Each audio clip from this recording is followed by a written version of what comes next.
안녕하십니까. 안녕하십니까. 카피디입니다. 신맹구입니다.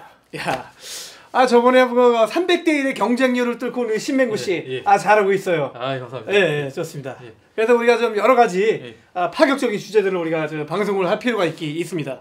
오늘 그 맛깔아쇼는 이제 오늘은 좀 이제 어떤 생활 상식, 의학 상식을 좀 아주 좀 재밌고 아주 조금 지혜롭게 좀 풀어나가는 것이 어떻겠느냐. 그래서 이번에는 이제 그 후장과 관련된 기본적인 지식들에 대해서 오늘은 좀 이야기를 해보도록 하겠습니다. 네, 이제 우리가 그 일상생활을 하면서 이 후장이 하면 아주 그날 하루가 망가져요. 그렇죠. 이게 어느 순간인가 매운 음식이나 짠 음식을 먹다가 그렇습니다. 어느 순간인가 이 내 똥꼬가 튀어나왔었을 때 그때 어느 순간인가 팬티를 봤었을 때 그런 누런 편 또 뻘거스름한 피가 내 팬티에 응고되어 묻혀져 있는 그 모습을 보게 될 때 이건 내가 내가 아니야 해도 부정할 수가 없어요. 보통 회사원들이 그런 증상들이 많이 있습니다. 이게 보통 회사원들 중에도 이렇게 치질을 안고 사시는 분들이 굉장히 많거든요. 저도 그랬었지만 꼭 좀 약간 누런색 양복 입고 오시는 분들이 똥꼬 주변에 이렇게 피고름이 고여 있어요. 그런 분들은 저희 상사분들이 많이 봤습니다. 일부러 누런 옷을 골라 입는 것도 한번 의심해 볼 필요가 있지 않나. 네, 그래서 저희가 오늘 준비한 소식은 보시다시피 후장 안내도가 있는 치질, 치루, 치핵 이런 종류의 항문 질환에 대해서 한번 연구해 보도록 하겠습니다. 우선적으로 일단은 우리가 흔히 알고 있는 치질 또 치핵이라는 것은 정의를 내리자면 이러합니다. 이 딱딱한 대변, 또 이 지속적인 변을 보기 위해서 항문에 힘을 주는 경우, 이게 또 그다음에 복압이 증가되는 경우. 복압. 압이. 그러니까 이제 이 복압이란 말이 좀 어려우시죠? 그러니까 이제 똥을 싸울 때 입성을 이게 복압입니다. 공기가 빠져나가면서 똥과 이게 하는 그 그다음에 순간. 이 골반 바닥이 또 약해질 경우에 이 치질이라는 증상이 발생할 수가 있습니다. 어쨌든 간에 일단은 이 후장 안내를 보시면서 좀 설명을 드리겠습니다. 일단은 이 용어가 좀 어려우시죠? 이 부분이 지금 항문 거근이라고 해가지고 거근 이게 뭐냐면은요, 똥을 쌀 때 이게 관략근 비슷한 겁니다. 이 관략근을 조여주는 기본적인 그 뿌리 근간, 이게 이제 항문 거근이라고 할 수가 있습니다. 여기 이제 나이가 많이 먹으면 이거 이제 풀린다 이런 말 있지 않습니까? 이게 중요한 겁니다. 항문 거근. 보통적으로 이제 그 치질 수술을 많이 하다 보면은 이게 한 2차, 3차 수술이 이게 이제 받으신 분들 계시면 이런 거근 자체가 아예 이게 힘이 빠져면서 거근이 나약한 거근이 그렇죠. 된다 이런 거. 관략근이 이제 노화 현상을 지속하게 되는 그런 계속해서 설명해 주시죠. 어쨌든 여기 이 부분은 이제 요 지금 그림 보시는 빨간 선, 요 부분은 이제 내치질이라고 합니다. 내치질. 이 내자는 안쪽에 있다 해서 그렇죠. 보통 이제 이 내치질 또 내치액이 이제 걸리게 되면은요, 이게 이제 피떡이 형성이 돼요. 그러니까 변을 보다 보면 아까 전에 말씀드린 것처럼 지속적인 변을 보기 위해서 항문에 힘을 주는 경우나 또는 딱딱한 대변, 그 전날에 고기며 맥주며 이렇게 그 똥이 졸라게 단단하게 나올 수 있을 만한 그런 상태의 음식을 섭취하시고 난 이후에 딱똥이네. 딱똥. 그렇죠. 그 다음에 딱똥을 이제 보실 때 피가 나오죠. 요때 이 내치질 부분에 이제 이 피떡이 형성이 되게 되면은 이게 이제 여러 가지 상처가 입을 수 있다. 괴사가 생길 수가 있어요. 괴사. 괴사가 생기게 되면 이제 좀 아파오고 통증이 오죠. 그럼 자다가도 이제 어떤 증상이 생길 수가 있냐면 이제 주무시다가 가끔씩 이제 치질 환자분들은 아마 경험을 해보셨을 거예요. 이게 찔끔찔끔 이렇게 몸이 이렇게 올라오는 경우가 생길 수가 있거든요. 그런 게 이제 그 내치질에 있으신 분들이 이제 괴사로 인한 통증이 유발된다라고 이제 볼 수가 있습니다. 괴짜라는 말이 좀 그렇습니다. 경험 용서가 아실 거예요. 외치액. 다음은 외치액이죠. 외치액. 자, 외치액은 어떤 상황이 생기냐면 똑같습니다.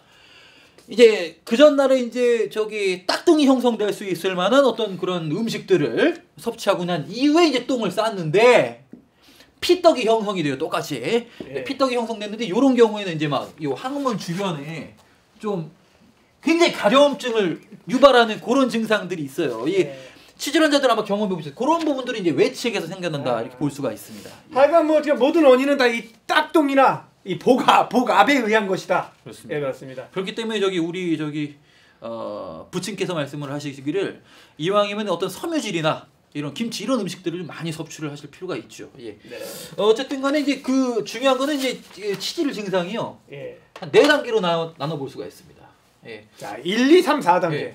저기 카페님께서는 몇 도에 째셨는지. 자, 사실 뭐 저희가 이런 방송을 한다는 것은 다 이게 참 겪어보고 또 수술도 해보고 그런 상식을 갖다가 여러분들께 전달해주고자 하는 의미에서 이렇게 만들었지만 저는 사실 뭐 올 여름에 수술을 받았는데 저는 4기에 해당하는 치질이었습니다. 4기라고 하면은 탈출된 치질. 탈출 아니야. 3기였으면 3기. 3기면은 이 배변 후에 탈출된 치질이 밀어넣어야 이제 들어갈 수 있는 그런 증상 때 이제. 밀어넣는 건 모르고 이제 똥 다 싸고 이제 그 휴지 이렇게 뭐 딱 하는데 이게 가깝단 말이야. 내 손하고 후장하고. 가까운 곳에 있길래 난 이제 직접 들여다보지는 않았지만 이게 무지막지하게 밀어 넣어야 이게 또 들어가는 상황이 이제 3기라고 할 수가 있습니다. 예, 아무튼 뭐 참 송구스럽게 됐습니다. 네. 저희는 이제 저희 아버지 때로부터 이제 전해 내려오면서 이 치질 증상이 어떤 하나의 유전이 돼 버렸어요.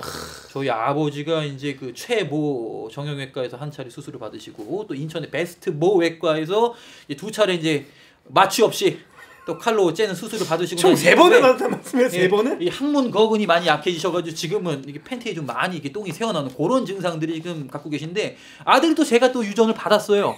제가 불과 한 2년 전에 또 치질 수술을 모 병원에서 수술을 한 적이 있었습니다. 어쨌든간 일단은 그 부분에 대한 어떤 경험적인 부분도 좀 이따 말씀을 드리긴 하고 간단하게 말씀드리면 치질은 1도부터 4도까지는 나눌 수가 있는데 지금 여기 앉아 계신 여기 지금 이 프로그램 시청하시는 여러분은 몇 도이십니까? 여러분들이 주인공이실 수 있습니다. 자 1도 선홍색 출혈만 있다.